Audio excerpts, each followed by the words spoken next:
Comment se termine le film? Auteur Orfeu pour lecture 4 minutes publie le 19.10.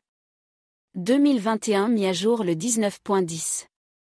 2021 Les films du genre, drame social, se terminent souvent différemment de ce à quoi nous sommes habitués.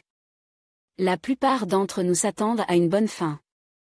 Nous voulons terminer le film avec un sourire sur le visage, pour y puiser au moins un peu d'espoir, de calme et de confiance dans la journée à venir. Hélas, il arrive que la fin soit sans ambiguïté et ne laisse aucune option. Parfois, elle est ouverte, vous pouvez imaginer autant d'alternatives que vous le souhaitez et garder celle qui vous plaît. Et parfois, il peut y avoir plus d'une fin.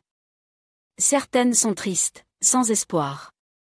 L'autre, si elle n'est pas positive, est plus souvent ouverte.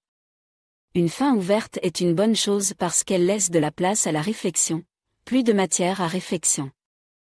Le film, Yarrick, sorti en 2007, présente plusieurs variantes des événements finaux.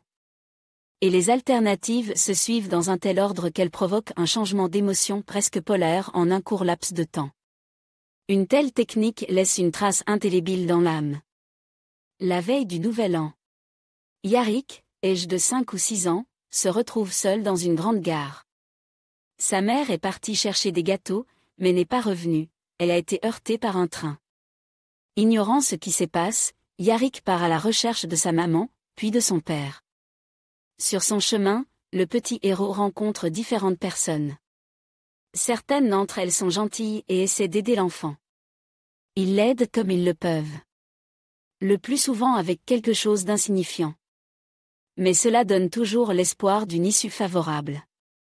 D'autres sont motivés par l'argent et ne connaissent guère les sentiments humains. Ceci est particulièrement frappant compte tenu de la date de l'événement, la veille du Nouvel An. En général, il règne à cette époque une atmosphère de magie et d'émerveillement. Il ne devrait pas en être autrement. Mais la réalité est extrêmement dure. Et Yarrick, soudainement pris dans les yeux de ces personnes, devient un moyen attrayant d'atteindre leurs objectifs macabres. Quoi qu'il en soit, un enchaînement de rencontres et d'événements conduit Yarrick à l'aéroport. En compagnie d'un homme peu aimable qu'il ne connaît pas, il s'envole vers une destination inconnue, mais l'intrigue nous apprend. Pourquoi? Pour devenir donneur d'organes. L'enfant est assuré que son père a été retrouvé. Yarrick est désintéressé et ouvert au monde, il est heureux d'avoir enfin été aidé et, avec la naïveté d'un enfant, il suit l'homme sans poser de questions. À ce moment-là, un ami occasionnel du garçon, un jeune homme indifférent et Boris, réalisant la tragédie possible, essaie de trouver l'enfant et de le sauver d'un terrible destin. Et voici le final. Dans la première version, Boris n'arrive à rien. Il est blessé et son sort reste inconnu. Yarrick se retrouve dans un avion. Ensuite, l'avion tombe entre les mains d'un médecin qui parle une langue inconnue. La fin est inévitable. Le garçon est silencieusement transporté sur un brancard médical dans un long couloir vide. Des visages indifférents, des lampes qui clignotent désagréablement au plafond. La fin. La même, sombre, avec un sentiment de nostalgie et de désespoir.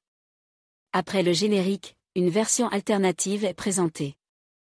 Un major du FSB apprend ce qui se passe à l'aéroport.